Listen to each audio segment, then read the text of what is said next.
All right, it is that time, 5:35, right on the dot. Let's bring in our good friend, Steve King, Browns Daily Dose, joining us here on the Sam Bourquin Show, 1310 WDPN. Steve, good afternoon, buddy. How was your weekend? It was great. Fantastic. I enjoyed watching them win another football game. Yeah.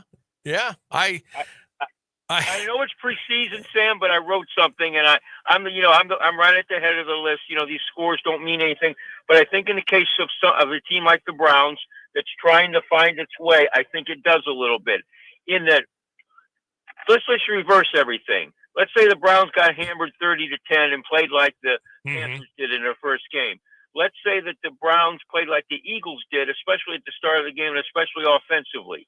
Okay, and they had ended up losing at home, in two games. They were 0-2. Would you rather have that? Would you rather the Browns have played like the Eagles and the Panthers, or would you rather they played like that? I mean, if the Browns had played like the Eagles and the Panthers, we'd all be sitting here thinking, "Oh boy, here it comes." this is playing out just like we thought, but Yep. they're not. And there are some bright things on this football team now. We're not printing Super Bowl tickets, and maybe we're not even bobbing our head above 500. But there's some things to be excited about. You got two quarterbacks that didn't look like rookie quarterbacks that were scared out of their gourd. They played well. So let's if we have to be honest, we're going to hammer them when they play poorly. Let's do the other when they play well. Steve, I agree, especially with the fact because I thought Shedeur looked well, considering, and I always look at the situation. Okay, look at who we're playing. Are they playing their ones or twos or threes? I look at the context of the game, the play calling, all that. Thought he played pretty well. His first time out, the bright lights. Thought he managed the team well. He looked good. Same thing with Gabriel. Now, I know there was the pick six. That was a bad decision. Okay, you're going to learn from that. But again, running the team, getting them out of the huddle, looking over the defense. I thought he played pretty well. Now, I will tell you this. There was a couple of times during the telecast that I was watching, I think it was NFL Network, and then they were showing it on Channel 5. There was a couple of times, Steve, when Gabriel was in there, they would do a panoramic shot, and they would take it, I don't know, maybe 5 or 10 yards behind the line of scrimmage, like when Gabriel was breaking the huddle. And I said, oh, my God, he looks like he's 5'7" out there with these other giants. I don't know what his official height and weight is, but could that become a problem at some point, Steve? Well, it's but you remember Brian Sipes. Oh, yeah. And Brian Sipes found Brian avenues and ways to get the ball through. Now, it's not like he was 6'5" yesterday and he woke up this morning, he's 5'10". He's played like this, and he's played at a high level. He played at Oregon. They won the Big Ten championship. They got slobber knocked by Ohio State in the playoff game, but hey, they won the Big Ten championship. So you remember that game against Ohio State, the first one, he made plays. Oh yeah. So and that's NFL talent that was playing against him. So yeah, you rather he be 6'5", but if he's 6'5", does he have all the football intelligence that because he's had to have that to be at that size? You have to be able to really be smart. You have to be able to read defenses and all that. So there's other ways to make up for that. Steve King is our guest, does a great job covering the Browns. Browns Daily Dose. Check him out on the social media platforms. That's Browns Daily Dose. Steve, the worst kept secret in the NFL today, Joe Flacco named the official starting quarterback for the Cleveland Browns. And I said, what, I think a fun poll question today would be, who's going to be the number 2? Is it going to be Pickett, Shedeur, Gabriel? We've had great response. Most, though, are going with Shedeur as their backup. Who do you think it should be? You know what? This is like a moving target. Because this is, nobody expected the injuries. Everybody thought everything through, thinking, okay, everybody's healthy. We get to this point, and it just hasn't worked out that way. the kid that I thought, and I wrote it. I thought, way back that the kid that I thought was going to be the starter was Pickett. Yep. And I think that that he was the guy that had the most chance of all four players. It wasn't going to be Flacco because Flacco's not going to play 5 more years. Right. But he had the guy that had a chance based on where he was drafted and whatever. Circle back and be a guy that one of these guys in this second or third team. All of a sudden the light comes on. He had to. Well, he hasn't played because of his hamstring. So they've got a tough job up there right now setting a depth chart. Now they have an even tougher job trying to figure out. Do we keep 3? Do we keep 4? What do we do? So there's a lot of interesting things going on. But I think right now, I would say Shedeur Sanders only because he's bigger. Okay. But, and Pickett is, and these hamstrings they can linger a long time. Yep. I remember when, Michael Jackson got a hamstring. I think the wide receiver. Yeah. Yeah. The night, and stupid me. I asked Belichick about 4 weeks into this. Hey, and basically, is this really? Is he really hurt? And if looks could kill, I'd be dead. He give you the scowl, did he? But, yeah, he just wanted to look at me and said, "I'll kill you." So that type of look. So, yeah. But so these hamstrings things linger. It's not like a broken bone or a sore. It's just. It's a hard thing, and then when you get cleared by the doctors, it's not always a thing. Well, you're back. You stretch it and you pull it again. Remember, at the end of his career, Frank Minifield had all kind of hamstring issues. Yep. The other team they saw him out there would run a fly pattern on the first play to see if they could pull his hamstring. Yep, you're right. Make him chase somebody down the field, and it's just very hard. But it's interesting thing, and you know what? And it's you have 4 guys that I think could play a little bit. It's not like you got 2 guys and 2 others that and it's something to look at, and they're going to have to manage that. Now, I will tell you the interesting thing I heard, and I listened to the game on the Eagles radio network with the iconic Merrill Reese. Yeah, my God, he's been doing games for almost 50 years. I know. And Mike Quick, a former wide receiver there. They were very impressed with the Browns. At one point there, you could just see the silence in the stadium. And at one point in there, Merrill Reese said, the Browns look like they're very prepared, and they're very well coached.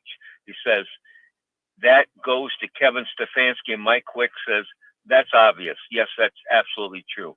So while we pile on Kevin Stefanski, and I'm at the head of that list, we've been piling on the Browns. Hey, they came out and they look like a football team, and their coach. And you remember about 3 weeks ago, he was ranked by, I think it was Pro Football Focus, ranked as the 10th best head coach in the league. Yeah. So we can argue with that. We can fight about that. But somebody who doesn't have a dog in the fight thinks he's the 10th best head coach in the league. It is going to cause me now to go back and look and just see. And they were very impressed with the way the Browns played, the way they were prepared, the way they just looked like they had been well coached. And there's something to be said for that. If you're going to have young players, you better make sure they're well coached, because it's not like they've been there and done it already, because they haven't.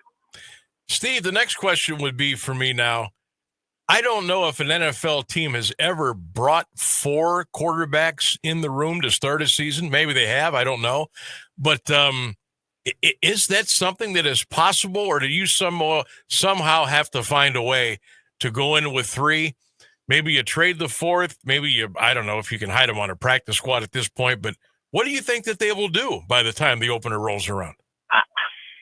That's a great question. I think at least 3. Here's what and Sam, every year in every team, in every sport, every football place that they play football, from my old alma mater, Manchester, all the way up to the Buckeyes, to the Browns, wherever it is, it's who's going to be the quarterback. So with all that, you can't have a good team at any level unless you have a quarterback. So I'm not against keeping 4, because you got to figure it out. This rebuild does not start in its real, really start until they figure out the quarterback. Right. So if you think you have 4 guys that can play, let's let's put them out there and see what happens and practice and get everybody healthy and see.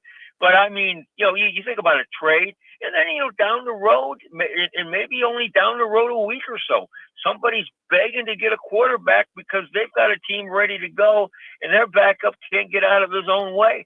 They give you something for a Flacco or for a Kenny Pickett. I don't know. But when you have quarterbacks who can play, you're in an advantageous spot, and I would not be against because we're not going to keep an extra safety. The Browns aren't going to keep an extra linebacker. Hey, okay, great. You don't win championships with linebackers and safeties. You win them mostly with quarterbacks. Let's figure this out. If you had two guys there that couldn't play, that's an easy decision. But you have four that you can make a case for them contributing to the team in 2025. Steve King is our guest. Yeah, it's a crazy thing to even have to go through. But I mean, if you go in with four, you go in with four.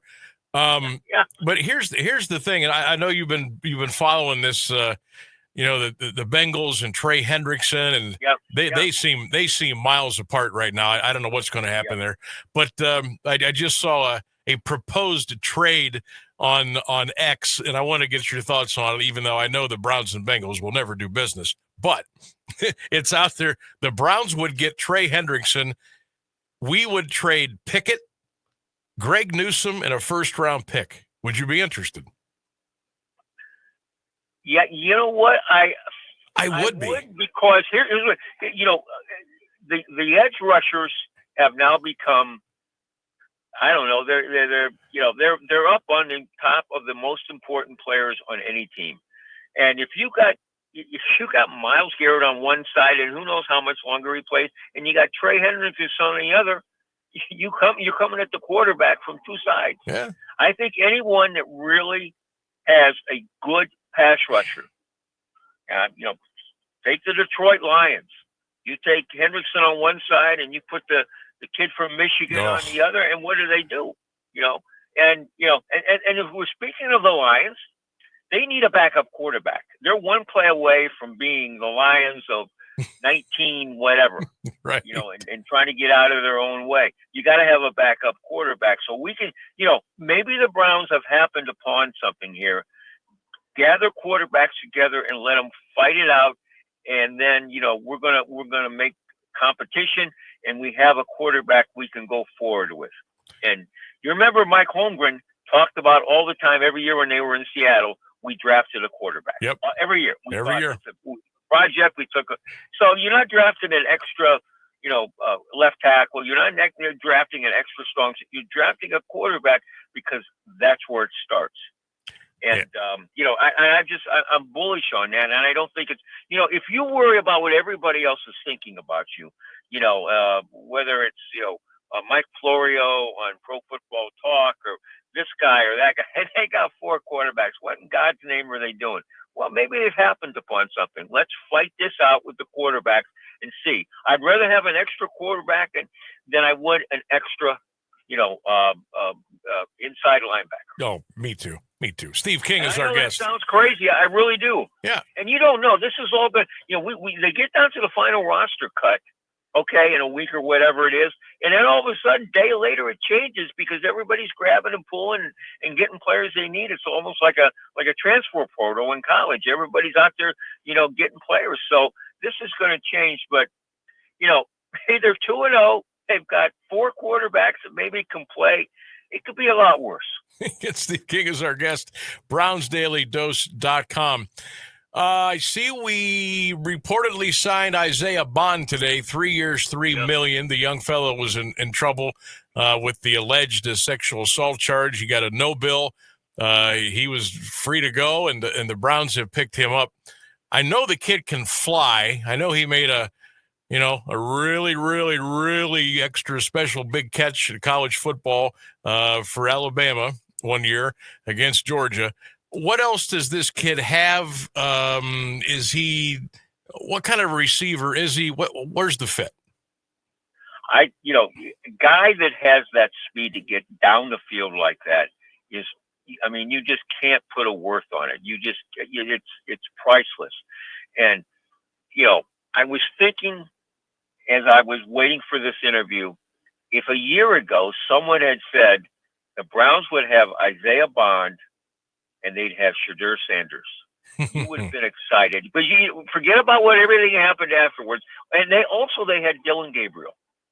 Now that's exciting.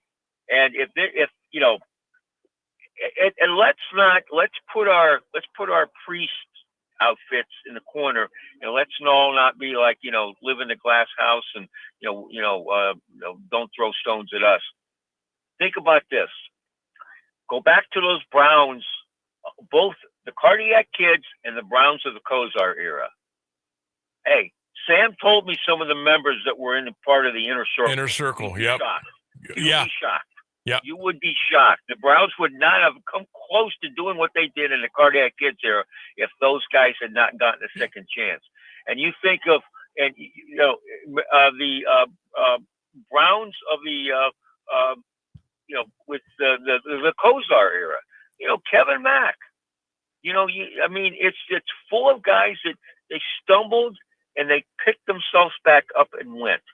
And so Chip Banks, he never solved his problems, but there was another guy. Mm-hmm. Just, these guys aren't perfect. A lot of them come from tough situations. They get money and that's a bad mix. So let's, if he's a habitual guy in terms of Bond, in terms of what he's doing and he's in trouble again in 2 weeks, then it's a bad decision.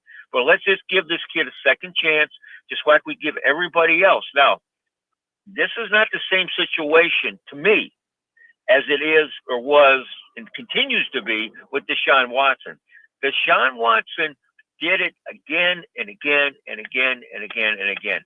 Let's hope that maybe that this is one really stupid thing this guy did or allegedly did or whatever, got mixed up in this whatever it is, and that he turns himself around, that he decides I've got an opportunity here and do it.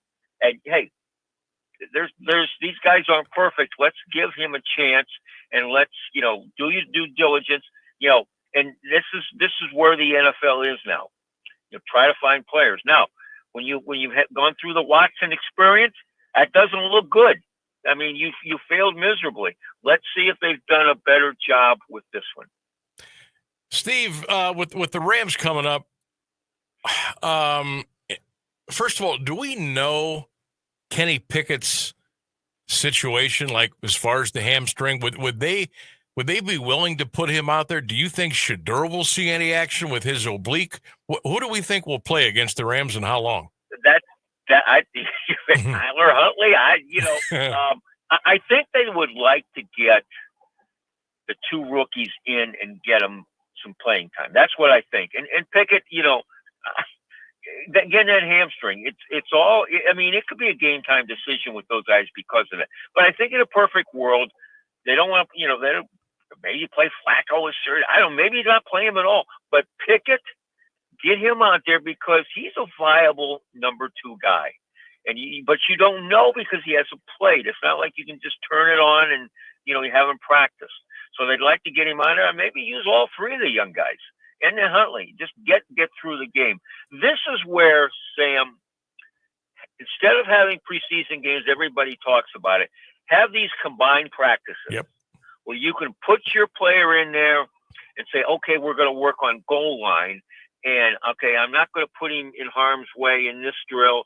I'm moving him over to this drill.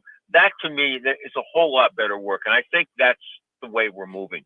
I hope that's the way they're moving because these preseason games, some of them are unwatchable. But if you have players with injuries, you could spot them. Hey, this kid's got a hamstring. Put him under center and let's get him handing off. Let's get some short throws, something like that, instead of putting him in game situation where somebody's coming in trying to take his head off.